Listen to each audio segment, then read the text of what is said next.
நண்பர்கள் அனைவருக்கும் வணக்கம். ஸோ இன்றைக்கி நம்ம என்ன பார்க்க போகிறோம்னா, இந்த 7 மாயா திரைகள் பற்றி பார்க்க போகிறோம். இதுக்கு முன்னாடியே நான் பார்த்தீங்கன்னா 7 மாயா திரைகள் பற்றி வீடியோ போட்டிருக்கேன். ஆனால் இன்றைக்கி என்ன பார்க்க போகிறோம்னா, அந்த ஒவ்வொரு திரை நீங்கும் பொழுது நமக்கு என்ன அனுபவம் ஏற்படும் அதை பற்றி தான் பார்க்க போகிறோம். அந்த வீடியோஸ்லாம் நீங்கள் பார்க்கலன்னா நான் லிங்க் டிஸ்கிரிப்ஷனில் தரேன், பார்த்துக்கோங்க. அதை பார்க்காதவங்களுக்கும் சேர்த்து இன்றைக்கி பார்த்தீங்கன்னா ஒரு சின்ன ஒரு இன்ட்ரொடக்ஷன் மட்டும் பார்த்துடலாம். அதுக்கப்புறமா திரை நீங்கினால் என்ன அனுபவம் கிடைக்கும் அதையும் நம்ம பார்த்துடலாம். முதல்ல இந்த திரை மறைப்புனா என்ன அப்படிங்கிறத நம்ம தெரிஞ்சுப்போம். ஸோ கடவுள் என்பவர் யார்? கடவுள் என்பவர் எங்கும் நீக்கமர நிறைந்திருக்கின்றார் அப்படின்னு நம்ம சொல்கிறோம். ஆனால் அப்படி இருக்கக்கூடிய கடவுளை நாம் ஏன் காண முடியவில்லை?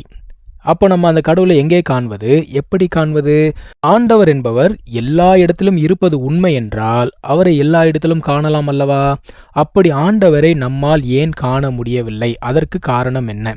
அப்போ கடவுளுக்கும் நமக்கும் இடையில் ஏதாவது மறைப்பு இருக்கின்றதா அப்படின்னு ஒரு எண்ணம் தோன்றுது இல்லையா? ஸோ கடவுளுக்கும் நமக்கும் நடுவில் மறைப்பு ஏதாவது இருக்க முடியுமா அப்படின்னு கேட்டிங்கன்னா முடியாது அப்படின்னு தான் சொல்கிறாங்க. ஏன் அப்படின்னா, அவர்தான் எங்கும் நிறைந்து இருக்கின்றார் என்றால் அவர் அந்த மறைப்பிலும் இருக்கின்றார் அல்லவா? நம்முடைய அகத்திலும் புறத்திலும் அதற்கு இடையே இருக்கக்கூடிய இடத்திலும் நீக்கமர நிறைந்திருக்கக்கூடிய அந்த பரம்பொருளை எப்படி மறைக்க முடியும்?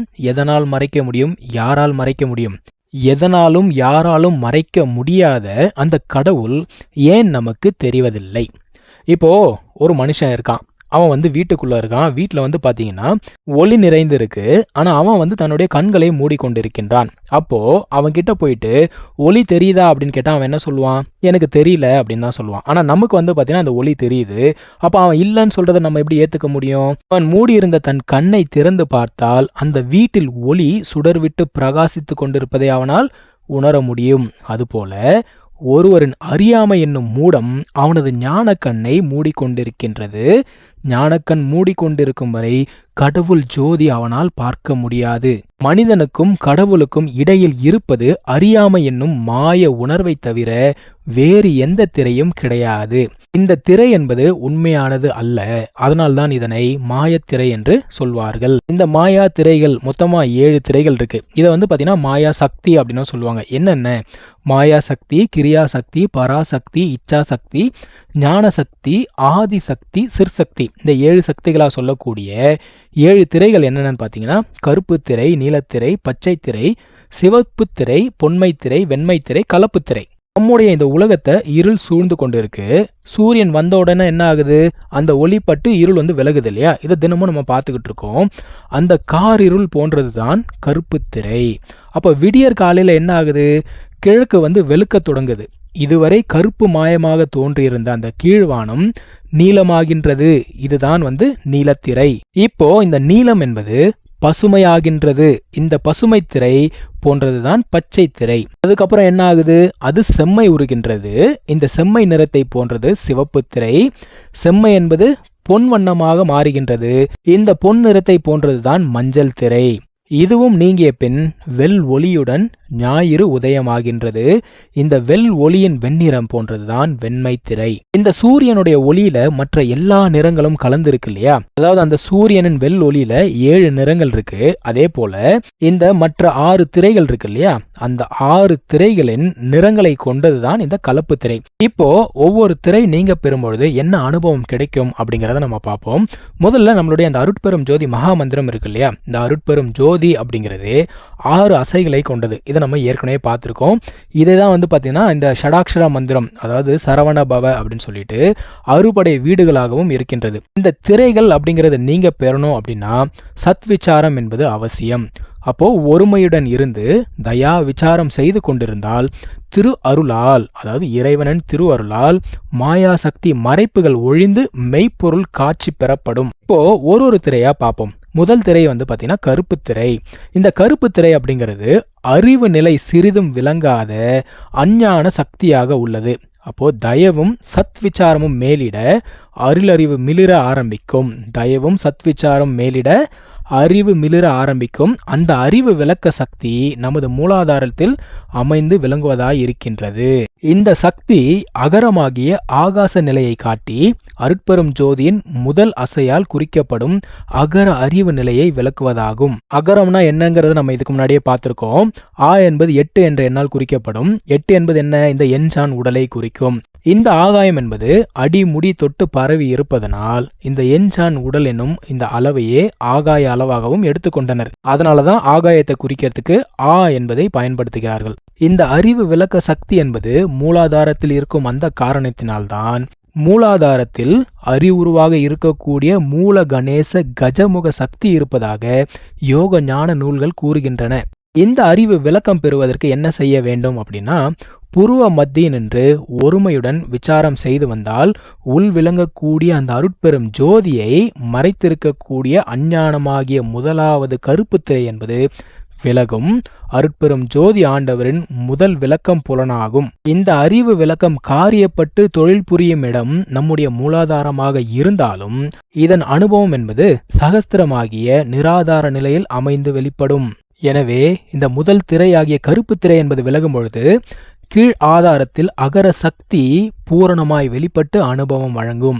இப்ப நம்ம இரண்டாவது திரையாகிய நீலத்திரையை பார்ப்போம். இந்த நீலத்திரை ஆகாசத்தில் தோன்றுகின்ற கருநீல வண்ணம் அகண்ட வெளி முற்றும் நிறைந்த வாயு சக்தியை காட்டுவதாம். இந்த வாயு சக்தியினால் பிரணவ நாதம் என்பது தோன்றுகின்றது. சர்வ சிருஷ்டிக்கும் காரணமாக இருப்பதும் இதுதான் என்பதனால் இந்த வாயு சக்தியை குறித்த நீலத்திரையை கிரியா சக்தியாக கொள்ளப்படும். இந்த சக்தி இரண்டாவது ஆதாரமாகிய சுவாதிஷ்டானத்தில் வெளிப்பட்டு அங்கு சிருஷ்டிக்கும் ஞானத்திற்கும் கர்த்தாவாக இருக்கக்கூடிய பிரம்மன் இருப்பதாக கூறப்படும். அருட்பெரும் ஜோதியில் இரண்டாவது அசையாக இருக்கக்கூடிய ரூட், அதாவது அருட் இருக்கு இல்லையா, அந்த ரூட் என்பது இந்த இரண்டாவது சுவாதிஷ்டானத்துக்கு வழங்கப்பட்டுள்ளது. இந்த ரூட்டை பிரிச்சிங்கன்னா ரூ என்பது இர் கூட்டல் ஊ என்று பிரிக்கப்படும். இந்த இர் என்பது அக்னி எழுத்து என்றும் ருத்ர பீஜம் என்றும் சொல்லப்படும். இந்த ஊ என்பது என்ன அப்படிங்கறத நம்ம இதுக்கு முன்னாடி பார்த்திருக்கோம். ஊ என்பது 2 என்ற எண்ணால் குறிக்கப்படும். இந்த 2 என்பது இரு நாசிகள் வழியே நமக்கு கிடைக்கக்கூடிய அந்த உயிர் சக்தியை குறிக்கும்.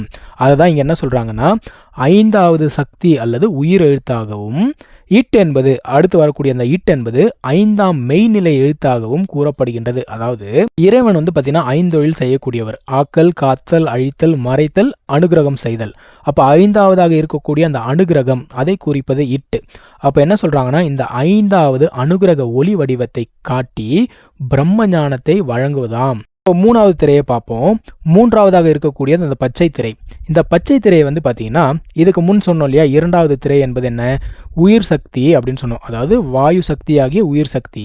ஆனா இந்த வாயு சக்திக்கு ஆதாரமாக இருப்பது எது, தாவரங்கள். கரெக்டா? அந்த தாவர வர்க்கத்தை தோற்றுவித்து விளங்க செய்யும் அந்த கடவுள் சக்தியை விளக்குவதுதான் இந்த பச்சை திரை. இந்த ஜீவாதார சக்தி என்பது பரம்பொருள் உணர்ச்சிக்கும் சித்திக்கும் காரணமாய் இருப்பதனால் இந்த சக்தியை பராசக்தி என்றும் அருட்சக்தி என்றும் சொல்லப்பட்டது. இது இருக்கக்கூடிய ஆதாரம் என்பது 3வது ஆதாரமாகிய மணிப்பூரகம் ஆகும். இந்த மணிப்பூரகத்தில்தான் உயிர்களை காக்கும் கடவுளாகிய அருட்சக்தியை குறிக்கும் திருமால் தங்கியுள்ளதாக முன்னோர்கள் கூறியுள்ளனர். நமக்கு அருள் அனுபவம் ஏற்படணும் அப்படின்னா முதல்ல பாத்தீங்கன்னா உயிர் அனுபவம் என்பது முற்று பெற வேண்டும். அந்த உயிர் அனுபவம் ஏற்படக்கூடிய இடம் என்பது மணிப்பூரகம் தான். நீங்க உரைநடை பகுதி எடுத்து பார்த்தீங்கன்னா அதில் என்ன போட்டிருக்கோம்னா, இந்த பச்சை திரை என்பது முதலில் நீங்கப்பட வேண்டும் அப்படின்னு போட்டிருப்பாங்க. ஆனால் இந்த பச்சை திரை ஆக்சுவலாக இங்கே பார்த்தீங்கன்னா 3வது திரையாக தாங்க வருது. அப்போ ஏன் முதலாக நீக்கப்பட வேண்டும் அப்படின்னு சொல்கிறாங்க? அதுக்கு ஒரு காரணம் இருக்கணும் இல்லையா? ஒரு மனிதனுக்கு அருள் அனுபவம் ஏற்படணும் அப்படின்னா அதுக்கு முதல்ல உயிர் அனுபவம் ஏற்படணும் நம்ம சொல்லியிருந்தோம். அந்த உயிர் அனுபவம் என்பது இங்கே தான் ஏற்படும். அப்போ அதற்கு பச்சை திரை என்பது நீக்கப்பட வேண்டும். அப்போ அனுபவ ரீதியாக இதை தான் முதல் திரையாக சொல்லியிருந்தாங்க. ஆனால் அது பார்த்தீங்கன்னா உபதேச முறை தான். பச்சை திரை என்பது 2 கூறுகளாக இருக்கு. அதாவது கருமயில் பச்சை, பொன்மயில் பச்சை. கீழே இருக்கிறது பார்த்தீங்கன்னா கருமயில் பச்சை, மேலே இருக்கக்கூடியது பொன்மயில் பச்சை. இந்த கருமயில் பச்சை என்பது அசுத்த மாயா சக்தி என்றும் மேலே இருக்கக்கூடியது சுத்த மாயா சக்தி என்றும் கூறப்படும். அதாவது இந்த அசுத்த மாயா சக்தி என்பது இந்த உலகத்தில் இருக்கக்கூடிய அந்த மயக்கத்தை உணர்த்துவதாயும், சுத்த மாயா சக்தி என்பது பரலோக ஞானத்தை வெளிப்படுத்துவதாயும் இருக்கின்றதாம். முதல்ல நம்ம இந்த கருமையில் பச்சை நிற திரையை நீக்கணும். அதுக்கு என்ன பண்ணணும்னா, இந்த உலகத்தில் இருக்கக்கூடிய அந்த போகம் அது மேல நமக்கு ஒரு நிராசை அப்படிங்கிறது உண்டாகணும். அப்படி நிராசை உண்டாகி அந்த திரையை நம்ம நீக்கினதுக்கு அப்புறமா என்ன ஆகும் பார்த்தீங்கன்னா, பரலோக இச்சை என்பது தோன்றும். அப்போ அந்த பொன்மையில் பச்சை திற விளக்கம் நமக்கு ஏற்படும். அப்படி ஏற்படும் போது மற்ற திரைகளும் ஒவ்வொன்றாக நீக்கப்பெறும். இப்போ இந்த அருட்பெரும் ஜோதியில பே அப்படிங்கிற எழுத்து பார்த்தீங்கன்னா இந்த மணிப்பூரகத்துக்கு குறிக்கப்படும். தமிழ்ல மொத்தம் 247 எழுத்துக்கள் இருக்கு நமக்கு தெரியும். அதுல 124வது எழுத்தாய் வருவது இந்த பே என்பது. அதாவது எக்ஸாக்டா மிடில் வருது. இந்த பே அப்படிங்கிறத பிரிச்சிங்கன்னா இப்பு கூட்டல் ஏ அப்படின்னு வரும் இல்லையா. இப் என்பது என்ன அப்படிங்கிறத நம்ம ஏற்கனவே பார்த்துருக்கோம். நம்மளுடைய சிரசுக்குள்ள பகர வடிவ குழியில தான் வந்து பார்த்தீங்கன்னா நம்மளுடைய ஆன்ம ஜோதி இருக்கு. அதுக்கு தான் வந்து பார்த்தீங்கன்னா இந்த இப் என்ற எழுத்தை வந்து பயன்படுத்துகிறாங்க. அப்போ ஏ என்பது என்ன சொல்கிறாங்கன்னா, ஏழாவதாகிய அந்த நிராதாரண லட்சணத்தை காட்டி பரபோக ஞான பூமிகள் 7 அனுபவத்தையும் கூட்டி வைப்பது குறித்து ஏ என்னும் எகர உயிர் பெற்று விளங்குவதாயும் அமைத்து காட்டப்பட்டுள்ளது. இப்போ நம்ம 4வது திரையை பார்க்க ஆரம்பிக்கலாம். இந்த 4வது திரை அப்படிங்கிறது இச்சா சக்தி எனும் சொல்லக்கூடிய சிவப்பு வண்ண திரை. இது இருக்கக்கூடிய இடம் என்பது வந்து பார்த்தீங்கன்னா நம்மளுடைய இருதயஸ்தானம். இந்த இச்சா சக்தி தான் பிறப்புக்கு காரணமாக இருக்கின்றது. அப்போ அவாவை உண்டாக்கி மனதை சலனமுறை செய்கின்றதும் இந்த இச்சா சக்தி தான். இந்த இருதயத்துல தான் ரத்த சுத்தி ஏற்படுது.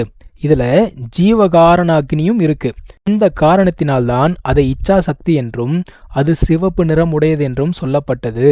இந்த இச்சா சக்தி என்ன செய்தான், மெய்ப்பொருள் விளக்கம் என்பது சிறிதும் தோன்றாமல் மனதை நிலைக்குலைய வைத்து தத்தளிக்க செய்கின்றதாம். இந்த திரையாகிய இச்சை என்பது ஒழிக்கப்படும் பொழுது மனோசாந்தியும் மெய்ப்பொருள் விளக்கமும் தத்துவ சித்தியும் உண்டாகும். இந்த திரை சக்தியை விளக்குவதற்கு அருட்பெரும் ஜோதி மகாமந்திரத்தில் 4வது அசையாகிய ருஞ்ச் என்பது வழங்கப்பட்டுள்ளது. இதில் ரு என்பது அனுகிரக சக்தியாகவும் இஞ்ச் என்பது 4ஆம் தெய்வ சக்தியாகிய மறைத்தல் தொழிலை குறிக்கும்.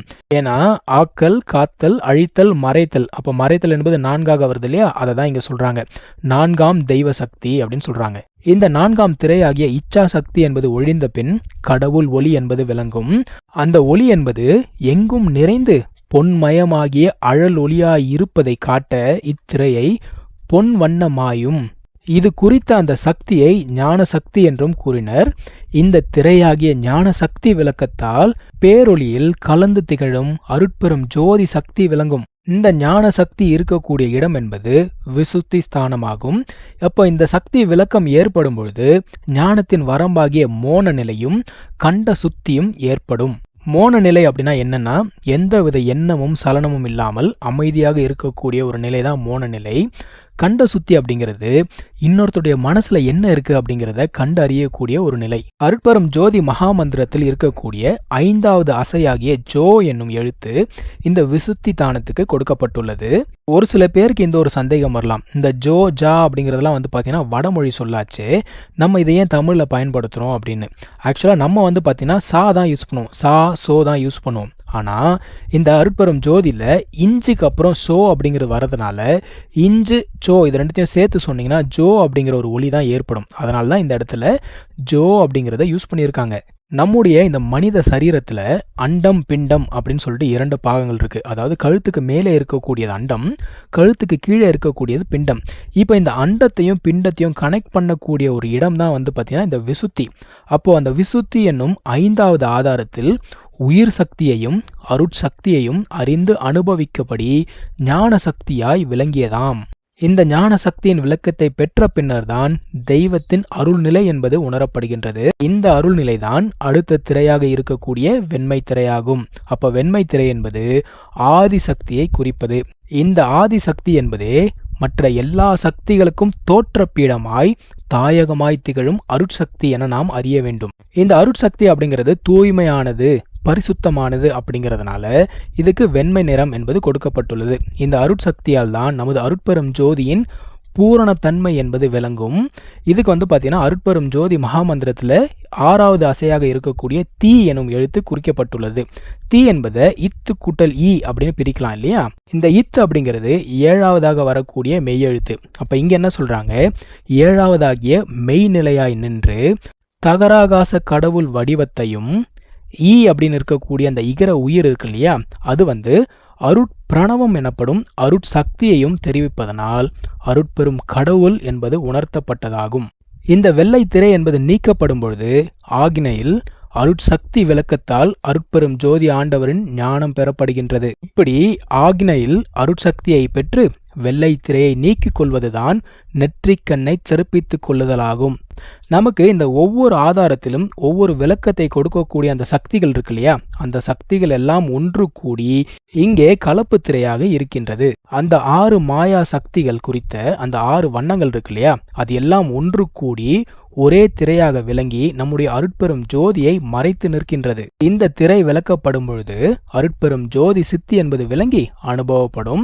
அருட்பெரும் ஜோதியின் சித்தி விளங்கப்படும் அப்படின்னு சொன்னாங்க. அப்ப அருட்பெரும் ஜோதியின் சித்து என்பது என்ன?